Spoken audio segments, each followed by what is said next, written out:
2011 in the seniors division, and then a couple years later in Masters ended up becoming the world champion. So it's a shame that now he's focused on VGC, arguably one of the greatest Pokemon players of all time. But here we are, team preview between Jamie Boyt and Nils Dunlop. Nils running Tapu Koko, Persian in its Alolan form, Snorlax, Arcanine, Nihilego, and Mimikyu. Jamie on the left with Pheromosa, Porygon Z, Smeargle, Snorlax, Circuitry, and Tapu Lele. There's that Smeargle and Porygon Z that had some success in the international championships. Yeah, it's such an annoying team to see because you have multiple setup potential. That Circuitry could have Tail Glow, the Porygon Z could have the Z conversion, Snorlax could have either Curse or Belly Drum.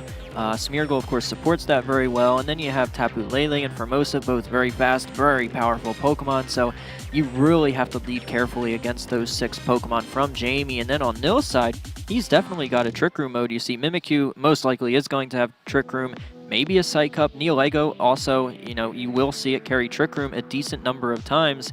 And then you even have some support. The Intimidate from Arcanine, the Fake Out from Persian, Parting Shot from Persian. All of that ends up helping the Snorlax set up, and seeing how much support is given to this Snorlax, you have to imagine it might be a Belly Drum set. Yeah, that is one of the more popular sets. Nils actually in the international championships used a Scarf Nihilego, one of those variants that we saw yesterday towards the later half of the day as both players extend their hands for the handshake. Great sportsmanship exhibited by both players. Yeah. He used that, the Acid Spray combo to start hitting things with very powerful electric type attacks with that Tapu Koko. So I wonder if he's changed it up, maybe trying to fake some people out just like that Persian that he has.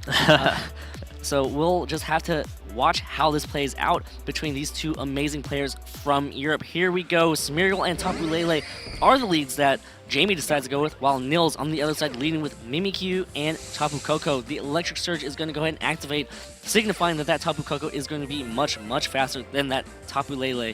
Now bringing out its Psychic Surge.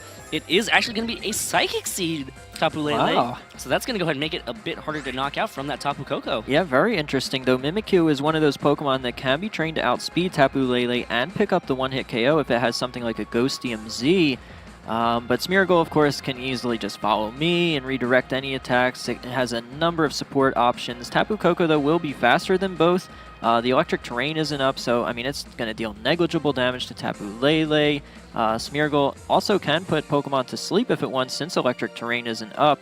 So it'll be really interesting to see how this turn plays out, but I have to like Jamie's position here. Yeah, a lot of players, they actually use Smeargle for fake out support, but, seeing that he led it with the Tapu Lele, I believe that maybe the Smeargle doesn't have to rely on fake out support in order for it to function properly. Yeah, it's not going to go for a fake out this turn. Who knows if it even has fake out, considering he's got the Tapu Lele. Tapu Koko now going for a Volt Switch, hitting into that Smeargle slot. Now Tapu Koko going to retreat back to Nils' bench, and Nils can react. No switches happen, so maybe now Nils is just trying to find better board position against this Smeargle and this Tapu Lele.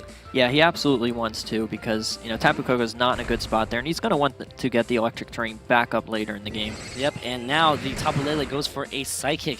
Gonna hit that Snorlax, doing about 40%. Smeargle, of course, thanks to the Psychic terrain, is gonna be able to go for a Spore and put that Mimikyu to sleep. Mimikyu will not be able to move just yet, but it does take its first turn of sleep. Yep, which is good, so it's gonna have a chance to wake up, but here's Moody. Nope, an accuracy boost. Not going to matter too much now that Dark Void is no longer in the format, and a special defense drop, but Smeargle is at such low health, it's not going to matter. Yeah, not a very relevant Moody boost or drop that turn, but you see exactly why you do want to retreat the Tapu Koko to bring in later, because, the Psychic Terrain right now, it's not only powering up Tapu Lele's attacks, but it's also allowing Smeargle to put Pokemon to sleep. So Tapu Koko coming in potentially this next turn, or even in a future turn, allowing Snorlax to take less damage from Psychic and not be at risk of getting put to sleep. Certainly an option for Nils. All right, moving now into the next turn. Tapu Lele is going to retreat, coming back, and Jamie is going to replace it with his own Snorlax here. Really strong matchup here between two Snorlaxes. Battle of the Titans. Tapu Koko is going to replace the sleeping Mimikyu after it has already taken its first turn of sleep, and try to prevent more Pokemon from being put to sleep thanks to that electric terrain, and it does. Great call right there from Nils to kind of electrify the battlefield, wake everything up. Snorlax now on Nils' side goes for a return and hits, a frustration into the Snorlax over there, as the Moody boosts are going to be irrelevant on Jamie's Smeargle. Yeah, but Tapu Koko's going to be faster than Smeargle and able to pick up the knockout. Snorlaxes are both facing off against each other, so it's going to depend entirely on what the speed of each is, and as well as what their setup move of choice is. But right now, Tapu Koko's in a good spot, considering it has its terrain up. We saw it block that Spore, which is key, but it looks like Jamie switched out that Tapu Lele. You get rid of the special defense boost, but it allows you to get your Psychic Terrain up later. Yeah, and that might be important later on. We always talk about those terrain wars. Tapu Koko now using Volt Switch here, going to hit that Smeargle and pick up the KO. So Nils removing a pretty big threat. Smeargle, you never want to have your entire team put to sleep. Yeah, that's a great turn, too, because it lets him put Tapu Koko back in the... put it in the back so that should Tapu Lele come in, you can reset terrain again. Yep, and Nihilego is going to replace the Tapu Koko as Nils' Snorlax, finding this turn to use its Belly Drum attack and maximizes its attack stat at the cost of half of its hit points. Of course, that combo is really well with the Gluttony ability. As Snorlax goes for a high horsepower, hits that Nihilego and picks up the KO. So right there, Nils forced to switch in that Nihilego, but unfortunately, pays the price. Yeah, but he does get his Snorlax set up with the Belly Drum, and we saw that his Snorlax was either faster or won a speed tie, so that is going to be good in the Snorlax mirror match. But unfortunately, you lose that Nihilego so fast. It didn't have a Focus Sash there, so that does kind of give you a hint on its item. It is either the 50% Healing Berry going for a full Trick Room set, or it's a Choice Scarf set. Yeah, absolutely. And, it is kind of scary now staring down the fully powered Snorlax on the other side, because you had to figure out a way to deal with it before it can do too much damage to your side of the field. The sleeping Mimikyu now comes... Oh, that's a pretty good counter. That is a great answer to that Snorlax. Yep, so now the Pheromosa hits the field for Jamie. That is going to be threatening that Snorlax very well. One of the downsides to that Belly Drum variant, it doesn't get any sort of defense boosts, unless you use Stockpile. Yeah, we do see that sometimes where Snorlaxes do opt for both Stockpile and Belly Drum, but usually not too common. What'll be interesting to see if the Snorlax has Protect in order to, keep it safe another turn. Hope Mimikyu wakes up and is able to get an attack off, and, if Formosa even has high jump kick, and there is the Protect. Snorlax using Protect here. Gonna try to protect itself as Pheromosa goes for a high that could be big. Yep, that's 50% of its health done right now because it does not make contact with anything at all. As Mimikyu continues to stay asleep, Snorlax now is going to be able to move on Jamie's side, and that's just going to go for a Belly Drum as well. So here we are with two Snorlaxes, powerhouses of this format now set up with Belly Drums as Snorlax goes ahead and munches away on its berry to heal back 50% in a pinch, but thanks to that Gluttony ability, well, Snorlax might get a little hungry just a little bit sooner. Yeah, Nils really needed Mimikyu to wake up that turn to be able to pick up the knockout on Formosa, because right now as Snorlax, even though it got the Belly Drum off, it's getting threatened right now by the Formosa, and it doesn't matter if Jamie's Snorlax had the Belly Drum up as well. As long as that Formosa was gone, then Nils Snorlax would be able to pick up the knockout onto Jamie's Snorlax before it could even move, but unfortunately, Mimikyu's still asleep. Mimikyu cannot move right there using a plus priority attack since it tried to sleep there earlier.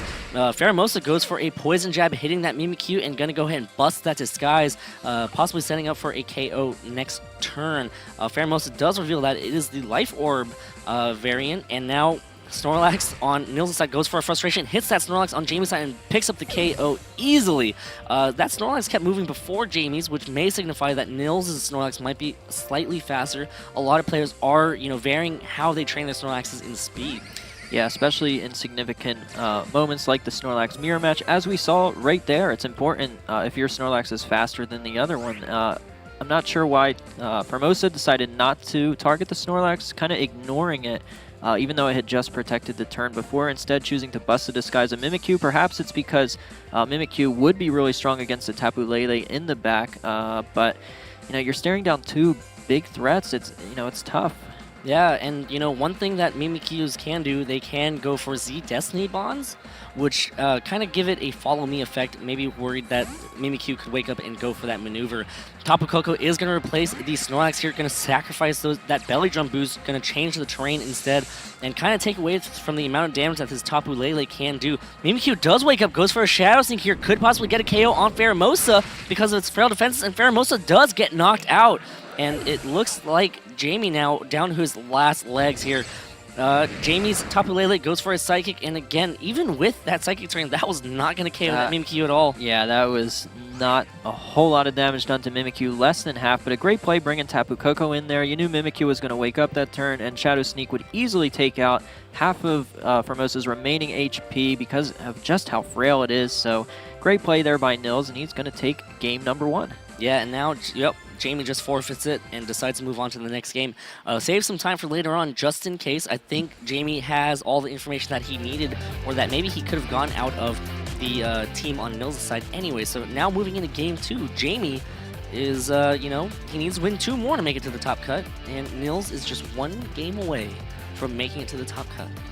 Yep, so for adjustments, I'm not sure if Nils needs to make a whole lot of adjustments. I mean, his team played very straightforwardly. He played great. I mean, even though he lost his Neo-Lego so easily, it ended up not mattering at all. So if I'm Nils, I feel very confident in what I did last game, and I'm just going to continue to do that until Jamie proves that, you know, he's able to take down my, you know, my Snorlax and all of the support I have for it.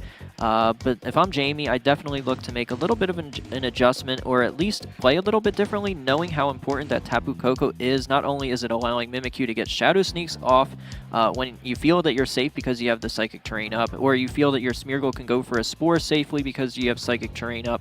You know, suddenly Tapu Koko comes in, and then you're able to Shadow Sneak. You're protected from falling asleep. So I think if I'm Jamie, I'm just looking to manage the terrains a little bit differently this game. But otherwise, you know, he's definitely got the power on his team to succeed. That Formosa, we saw just how big of a threat it is. You know that the opposing Snorlax now has Protect, so you can manage when to go for the high jump kick a little bit better. But other than that, you know, Jamie's definitely got the type of team that's able to, you know, defeat Nils' team if he's able to not only lead correctly, but play correctly throughout the match. Yeah, I'd also like to go back and correct myself. Tapu Koko coming in the previous game, you know, took away the Psychic Terrain, allowed Mimikyu to go for that Shadow Sneak. So, yeah, thank you for catching that, Ray. I appreciate your wisdom up here.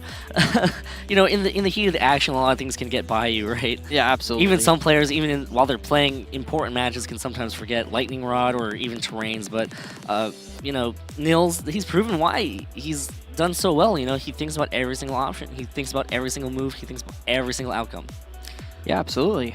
All right, now getting ready to jump into game 2 between these 2 players from Europe, 2 of the best players from Europe. Both these players actually got free trips into day 2, I believe. Didn't have to go through the gauntlet of going through day 1. So here they are proving their worth. And you can actually see the Cottony charm that Jamie has. So, you know, Cottony is a Pokemon that holds a special place in his heart because it won him a regional.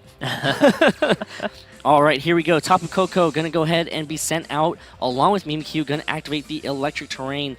Pheromosa and Snorlax are the leads that Jamie decides to go with, changing it up completely in terms of the leads here on Jamie's side. Yeah, which is really interesting because Formosa is going to threaten this Tapu Koko, and it is going to move before it. However, Mimikyu, we know, is going to also threaten the Formosa. So, you know, it's a tough decision here for Jamie what he wants to do. Does he want to go after the Tapu Koko, or does he want to conserve his Formosa more against the Mimikyu? There's no way Mimikyu goes for a Trick Room, knowing that Jamie's Snorlax is going to outspeed Nils' Snorlax under Trick Room, so I doubt this Mimikyu goes for a Trick Room, even staring down the Formosa. However, you know, targeting that Formosa slot with something like a Play Rough would, you know, do a lot of damage to it and kind of protect the Tapu Koko if you want to keep Tapu Koko in this turn. Pheromosa now protecting itself, not wanting to possibly get a lot of damage dealt to it with a possible Shadow Snake or even a physical attack like that Play Rough right there into that Pheromosa Protect. So great Protect right there as Snorlax just going straight up for that Belly Drum. I respect that. Yeah, that's going to get Snorlax set up instantly, and right now it's not really fearing a whole lot of damage, especially from the Mimikyu. Tapu Koko, though, can definitely deal some damage under the Electric Terrain, but Jamie's probably got his Tapu Lele in the back to reduce the damage done to his Snorlax, so if he does have that in the back, you have to imagine Formosa will switch out for the Tapu Lele. And Snorlax right now, I mean, the only thing you're scared of if you're Jamie is if that Mimikyu has something like a Psych Up. Yeah, that is something that is possible. A lot of these Mimikyus do, you know, since Nils' Snorlax on the other side does also have Belly Drum, you know, it's not uncommon to see Mimikyus just try to copy those boosts, and that is something that you have to worry about. So we'll see how this plays out. Does Nils have Psych Up, and is he going to go for it? Porygon Z is going to be a Pokemon that switches in. Not exactly the duo that you expect to see, Porygon Z with Snorlax. Nihilego is going to replace the Tapu Koko, which kind of happened last time, and that didn't do well as Mimikyu does go for a psych up here. up. This is slightly dangerous here as Snorlax goes for a frustration hitting that Nihilego and easily picks up the KO, but now this Mimikyu is all set up. So, boy, this is going to be interesting considering that Mimikyu is actually moving pretty fast. Yeah, Nihilego, again, does absolutely nothing for Nils. Just gets switched in and KO'd instantly. You know, he didn't want to go for the Volt Switch there because he was fearing Formosa just staying in and going for an attack. So rather than Volt Switch out to get a little bit of damage onto Snorlax while switching at the same time, decides to just switch in the Nihilego as a sacrifice. Unfortunately, it buys him a little bit of time to get the Psych up onto Mimikyu, but that's about it because he traded Nihilego for that. So let's see if Mimikyu can pull this off. And here comes a Gigavolt Havoc, it looks like, coming from Nils' Tapu Koko. This is going to be targeting down a Pokemon over on Jamie's side. It will be doing a good amount of damage considering it's in the electric terrain. Here it is, the Gigavolt Havoc going to go ahead and target down the Porygon Z. That's going to do massive damage. I don't think Porygon Z can even hang on as that is an easy one-hit KO. Porygon Z really just switching in and not doing much else as Mimikyu goes for a play rough. In that Snorlax +6, Snorlax cannot even hang on, so Nils' team is slightly picking apart Jamie's team here. Yeah, and Mimikyu still has its disguise intact. It's going to be extremely difficult for Jamie to deal with that at this point, especially since Nils still has a Pokemon in the back. Yep, and here comes the Pheromosa and the Tapu Lele. One of the best things about this is that Tapu Lele's terrain is going to take effect. And of course, now Mimikyu can't try to pick up the KO with a Shadow Sneak, which is nice. Yeah, it is good. Mimikyu is going to be unable to go for the Shadow Sneak right here. So I think it depends how the Mimikyu is trained compared to Tapu Lele, because if Formosa decides to double target Mimikyu and then have Tapu Lele go for a Psychic into that slot, it'll deal a lot of damage to Mimikyu, but based on the damage from last match, we saw it won't KO. So if I'm Nils, I think I just attack with both. If you ignore Mimikyu, if you're Jamie, then it just sweeps the rest of your team, so you have to target the Mimikyu. So that just leaves Tapu Koko open to just go for a Dazzling Gleam. So I think if I'm Nils, I just attack with both right here. Yep, and oh boy, Nils' Mimikyu is, of course, it's not put to sleep, it's putting in so much more work. Of course, Tapu Koko going to switch out, going to come into Snorlax, and of course, now that terrain can be swapped. Pheromosa using Poison Jab here, going to go ahead and bust Mimikyu's disguise, but Mimikyu now gets to go for a very powerful attack, either into that Pheromosa or the Tapu Lele. And we know there's no Focus Sash anywhere. Here comes a Psychic from that Tapu Lele. Gonna need a critical hit to get the KO, but no, it is not a critical hit, and Mimikyu connects on that play rough and picks up the KO on that Pheromosa. So it's gonna be this Tapu Lele versus Snorlax and Mimikyu, and of course, you know, Tapu Koko.